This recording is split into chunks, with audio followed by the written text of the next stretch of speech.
Cuando veamos el efecto que estas decisiones que se toman ahora tienen sobre la incidencia, podremos determinar hasta cuándo hay que llevarla. Probablemente, yo creo, en mi opinión, que esto se va a prolongar y se va a prolongar al menos 15 días más después del periodo habilitado ahora mismo, y en función de cómo evolucione la incidencia se podrán tomar decisiones, pero lo más importante es no precipitarse porque conllevará errores. ¿Cómo protege? Por gotas de pequeño tamaño que pesan mucho y se depositan en los objetos. No es una transmisión aérea. Por tanto, por eso siempre la recomendación es que el que tiene que llevar la mascarilla es el paciente. Lo fundamental aquí es la higiene de manos. Nos tocamos objetos, luego nos llevamos las manos a la cara. Por tanto, lo fundamental, lavado de manos. Esto creo que es lo principal. Cuando me tengo que desplazar, intentar no desplazarse en grupo, desde luego, y mantener la higiene de manos. Al llegar a casa, lo primero que hay que hacer. Y había también una pregunta sobre los asmáticos. ¿En qué circunstancias están ellos y qué deben hacer? Claro, la pregunta es, tengo habitualmente tos y cefalea. ¿Cómo diferenciar esa clínica que tengo habitualmente con una infección? Bien, pues cuando cambia la clínica, cuando la clínica es distinta, cuando la tos es más abundante, es productiva, cuando la cefalea cambia de características, cuando aparece fiebre, cuando aparece rinorrea, cuando aparece sintomatología nueva. Vamos a... Viene con sintomatología leve, compatible con un coronavirus, podemos hacer el diagnóstico clínico de coronavirus sin necesidad de someterle a la prueba diagnóstica. Esto también nos permite ahorrar test diagnósticos para aquellos pacientes graves o para aquellos pacientes que tengo que ingresar en el hospital. Esto sí es fundamental, hacer el test a los pacientes que van a ingresar para evitar la exposición del personal sanitario y para evitar la transmisión dentro de los hospitales. Pero aquellos con patología leve, creo que es suficiente con el diagnóstico clínico del médico, asumir el diagnóstico e ir a casa al aislamiento. Claro, les planteo esta pregunta porque... Mira, si no hacemos nada, se calcula que alrededor del 60-70% de la población va a tener la infección.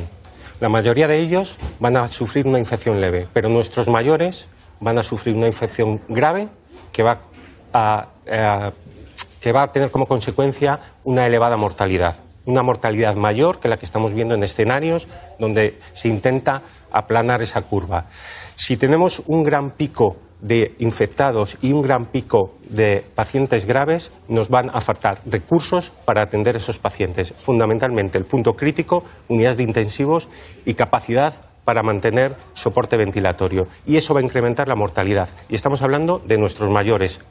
Hay que protegerles y me parece descabellado todo este planteamiento. Pues hemos estado viendo. Y un análisis a bote pronto pues te hace pensar que se han tomado medidas demasiado tarde.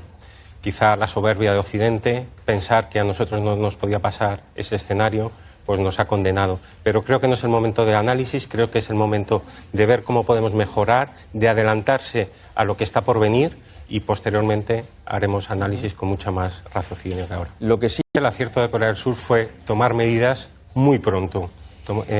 Hacer diagnósticos, lo que hablamos antes, en masa, pero en un momento muy temprano de la epidemia, para poder identificar aquellos focos de infección y poder aislarlos. Yo creo que esta es la gran diferencia. Indudablemente también hay una diferencia cultural, ¿no?, que hace más sencillo el confinamiento de la población en sus domicilios, pero sobre todo la diferencia es el momento. La diferencia en la estrategia es el momento en que se establecen estas normas. Doctor González de Castillo, ¿están ustedes teniendo problemas ya de suministro de material sanitario en estos días? Fundamentalmente el problema que estamos teniendo es los equipos de protección individual para los sanitarios. Es fundamental que dispongamos de esta herramienta para evitar no solo que nos contagiemos nosotros, sino que contagiemos a más pacientes. Esto hay que resolverlo lo antes posible porque evidentemente si los sanitarios empiezan a caer no habrá quien atienda a la población.